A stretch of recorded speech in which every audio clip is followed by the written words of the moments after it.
Cardinal Maida, thank you for granting us your time for this interview here in Quebec City. I would like to ask you a little bit about the Archdiocese of Detroit. First, you've been there for 18 years now. How has it changed over the years?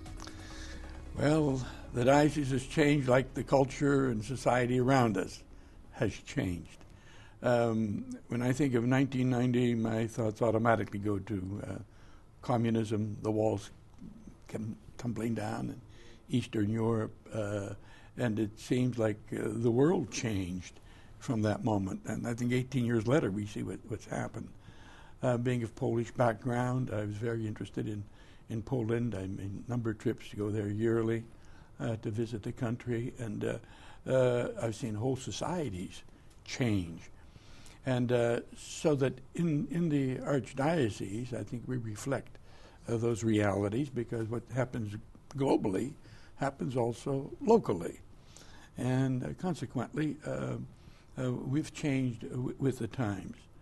I would have to say that from a religious point of view, culturally, I think there are greater tensions these days between the secular society and those of us who have a religious belief and orientation, where we are conscious of how our values shape our lives and our politics and so forth. And we have maintained that, and in many ways it may be even stronger, because, you know, where there's tension and you are challenged to your belief, you come out to save that which is important to you. Yes. And so that religion has had a very significant impact on our life. And in Detroit specifically, I have to say we've gone through the changes that the church has experienced. We don't have as many vocations as we once had. But even that is, in my time, 18 years, I've seen an uptick, so that this year it looks like we're interviewing about 16 young seminarians who want to study for the priesthood. We have over 90 in our seminary now, and 18 years ago there were 30. And so that we've seen a development and a growth, and so we're grateful to the Lord for that. And our people, I believe, are assuming greater responsibility as a lay group in the church, because the clergy aren't as dominant in their presence and in their work, and so the lay people have assumed their baptismal call to witness to the Word of God and to the life that follows from that belief.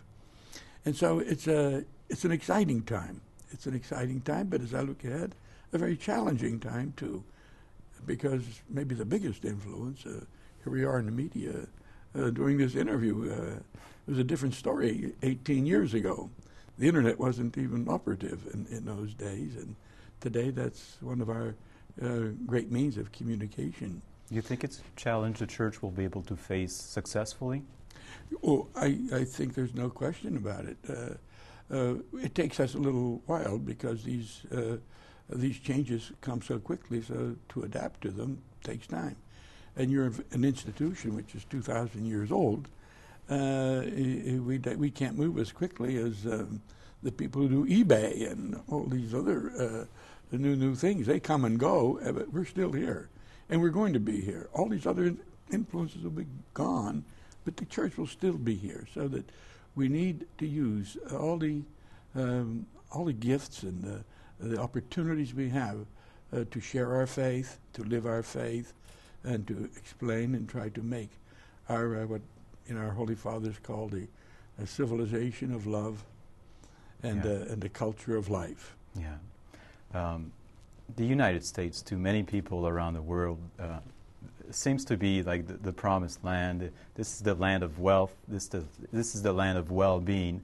Are you under the same impression, or do you think there's a void that the church needs to help to fill in the United States, a moral void? Well, I referenced this a little earlier when I said you have a secular society which would like to privatize religion and keep it out of the public forum and dialogue in the public square. We feel very strongly that we have a a missionary responsibility, and that responsibility is to preach the Word of God. Jesus told his 12 friends, go out to all the world. He didn't ask them to go. He said he'd be happy if they went. He says, go, go. And so if you're a committed believer, go and share the good news. And just as we heard in a homily today, Archbishop Worrell said, well, now we're all here, we're celebrating the Eucharist, an arena full of people come from all over the world. He said, when you go home, take somebody to church with you. Take them to the Sunday Mass. Bring a friend and go forward. Don't just say it was not a good experience. So that I think in many cases we have our people, many of them very, very committed. And in the United States, the void is again an opportunity. And where people haven't heard of Christ, we need to share the gospel, and then we have to give them the witness and live the gospel in our lives. What impact did the visit of Pope Benedict had a few months ago when he traveled a little bit around the United States? I think it was phenomenal. As a cardinal, I have to say we all wondered what would happen. We've all had experiences where things can change very, very quickly. And coming over, I think the dialogue that the Holy Father had with the journalist, they saw perhaps a different persona than they imagined. I think the people they imagined, that person doesn't exist. But they got an opportunity to see the real Holy Father, a very humble man, prayerful man, considered faithful to his belief, but yet a good listener, and he respected opinions of others who differ from us. And so that first experience, that initial experience, I think, struck a good chord.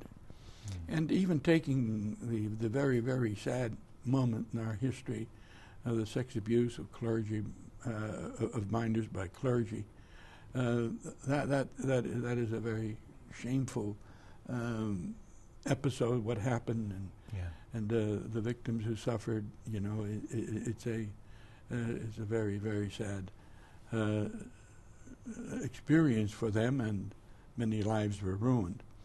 But to have recognized that, and the Holy Father, the way he said he was ashamed.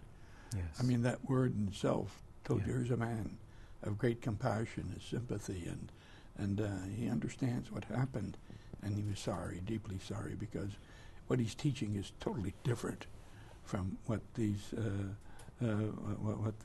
few priests, whatever, how many number it was, but they were the victims.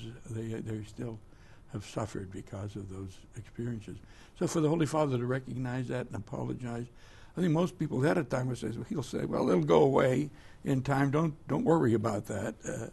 No, he acknowledged it and apologized and prayed with them, and so that was great. The other thing that really surprised, I was with the Holy Father throughout his trip, and in the various cities, had meals with him and so forth, and you could just see how he was energized, because he too didn't know exactly how he would be accepted or received. And President Bush did a magnificent piece of work in welcoming our Holy Father with great charity and a good heart, and that was, I think, related to the people and kind of prepared the way. And I don't know how many happy birthdays we sang. So the Holy Father also saw this happy birthday. I don't know how many cakes he's got, but we had a lot of cake to eat. But the fact of the matter is that his spiritual message was also extremely substantive. What he wrote and how he communicated it and the tone was just perfect. And no matter what audience he was talking to, he was able to leave a message and leave hope. He didn't come to condemn. He came to teach and to witness, and he was extremely successful, in my opinion. And I've written to our Holy Father thanking him for that, and in my judgment, he was an extremely important visit, and this set the mode. It didn't solve all our problems, but yet it's important to have the parameters within which we can live and work and do our work. I have a difficult question to end this interview. If you could talk to the whole country, to the entire United States, and you had one sentence to say, what would it be? One sentence? Yes. I would say something like, thank God for the blessings we have in our country, the opportunities that we share. Let us love and respect one another and follow in the way that the Lord has marked out for each one of us. Cardinal Maida, thank you very much for granting us your time for this interview. Thank you.